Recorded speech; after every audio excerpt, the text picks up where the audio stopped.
In 1934, a young Jewish man would leave his home state of Wisconsin and travel to Washington, D.C. to become a research assistant to a committee that would draft the Social Security Act. The act, signed by President Franklin D. Roosevelt, would serve as the backbone for the American social safety net for generations to come.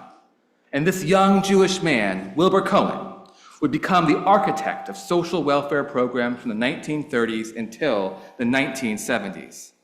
Some of our greatest welfare institutions are thanks directly to Wilbur's efforts. Historians have much to say about Wilbur Cohen, but my favorite description of him was by the journalist Theodore H. White, who wrote, "After all his years in the Capitol, Cohen had lost none of his humanitarian glow, as though he feels every person in the country who is home alone sick is his personal responsibility."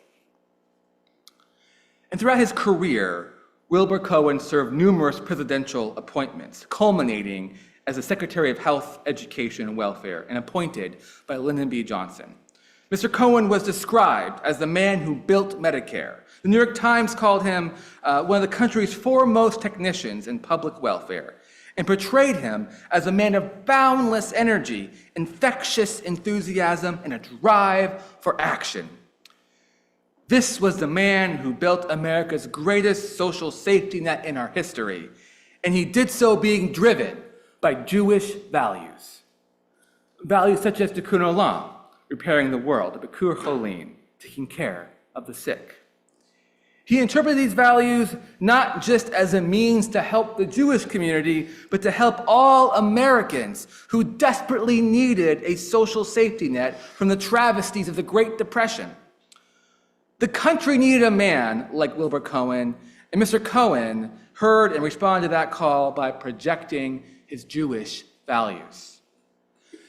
And my question to y'all this evening is, what does this call look like for us? What is our personal responsibility? What does our humanitarian glow look like?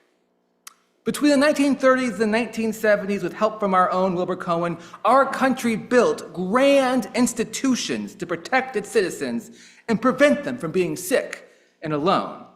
Whether it's Medicare for the aging population, Medicaid for those who find themselves in need of care and are low income, or SNAP, which is a food aid program, to name a few. And thanks to Mr. Cohen, the government then took personal responsibility for its citizens, and these institutions have successfully helped countless Americans recover from hitting rock bottom and bounce them back up to success again. And yet, currently, there is a vehement conversation occurring around the question, is our social safety net the responsibility of our federal government? And it looks like our federal government has made a decision. Starting with the dismantling of the USAID and continuing with the reconciliation bill and culminating with not renewing subsidies for the American CARES Act, our government is making the choice that's not their problem if citizens need assistance. And whether you agree with our federal government or not, it's the direction it's currently moving. Defunding and understaffing the USAID limits the goodwill and assistance from other nations for our country. The reconciliation bill passed in July diminishes our social safety net to decrease taxes. And in January, over 20 million Americans enrolled in the American CARES Act, the ACA, could see unaffordable and unmanageable increase in their health care costs. This will include at least 25,000 Alaskans. I believe what we should now be asking ourselves is, what role do we play as a community in this shifting landscape? Because I happen to believe there's nothing more potent in this world than a community on a mission.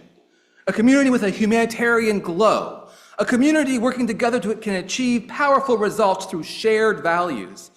A community whose values compel it to help those who are the most vulnerable. The same values that drove Mr. Wilbur Cohen to build welfare institutions for our country. And our community has options on what role we would like to play. We could say to our government it is moving in the wrong direction, towards a direction that is harmful to those most in need. That the social safety net is the business of the government, and our own Wilbur Cohen fought so hard for our government to specifically take care of those in need. Perhaps our taxes should fund programs that help those in need of assistance, and perhaps the federal government should be organizing those efforts. And then it would become our personal responsibility to advocate and civically engage for a strong social safety net, applying our time and energy into a democratic system that sways towards the will of the people. That with enough effort and determination, our society swings toward a mentality that feels every person in this country who is home alone sick is our government's personal responsibility. Another option is to accept this is our reality for at least the next 4 years, and help build our own local safety net for our community and for the Alaska community. That the social safety net is now our business, since our government decides it's not theirs. It would be our personal responsibility to organize programming to help our fellow Alaskans who hit rock bottom bounce back and be successful again, applying our time and energy to help support and build systems to catch people in need and offer them pathways to success, to roll up our sleeves and do what our federal government is choosing not to do. A third option is to stay out of the way. We are a vulnerable community who is experiencing unprecedented anti-Semitism. We may need to ask for our own advocacy and support from the rest of the community. We may need to let others decide what our role our government plays in our social safety net, because we may need to be quiet, keep our heads down, and endure. No matter what option you agree or disagree with, we have a choice in front of us. How we move forward needs to be a community effort. It feels as if our federal government is forcing us into uncharted territory. But this is not the first time where our people have faced the unknown. Our entire identity is wrapped up in the Exodus story, where our ancestors faced the unknown every day. And they showed us how the Jewish people persevere, no matter the obstacles, because our values guide us. We should not hide from our values or let others erode our values. I am so proud of them. I'm so proud to be Jewish, to be part of an ancient tradition that stands for freedom, that believes in helping others, not for the reward in the hereafter, but for the good work itself. I am proud that our values guided such heroes as Wilbur Cohen. In the past year, I've learned much about community.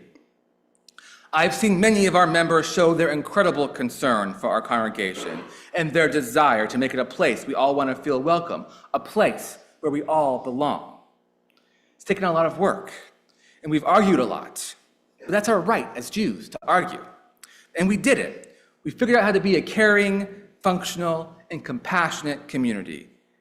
And now I'm asking that we figure out how to be a community on a mission.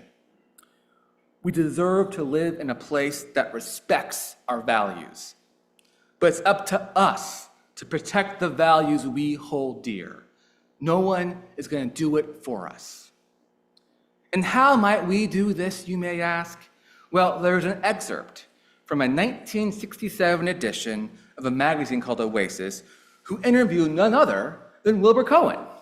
And it wrote, "The bouncy, energetic, indefatigable Mr. Cohen will go just about anywhere, either to rally support for a piece of legislation or to attempt to convince opponents that the cause is just. Mr. Cohen will speak out loud for what he believes and ask others to join him." If one person can single-handedly support a social safety net for the whole country, then our community can definitely support a social safety net for our city, for our state, and even our country. To do so, we will need to be energetic and indefatigable. We will need to convince opponents our cause is just, and we need to be loud for what we believe and ask others to join us. But we are actually already these things, especially loud. The mantle of personal responsibility has fallen upon our community. It is time for us to shine our humanitarian glow. Yom Kippur is a holiday about redemption, repentance, and reconciliation. We go through this process so we can walk the path that Adonai sets before us. We go through this process so we are not consumed by our mistakes of our past, so we can prepare ourselves for the future, so we can have the capacity to safeguard our values, the capacity to make our world a better place, a healthier place, a place that cares for its citizens. The time for this is now. I hope as a community with our important and beautiful values, we can show our country how much we care, the way that Wilbur Cohen showed us how much he cared. Thank you.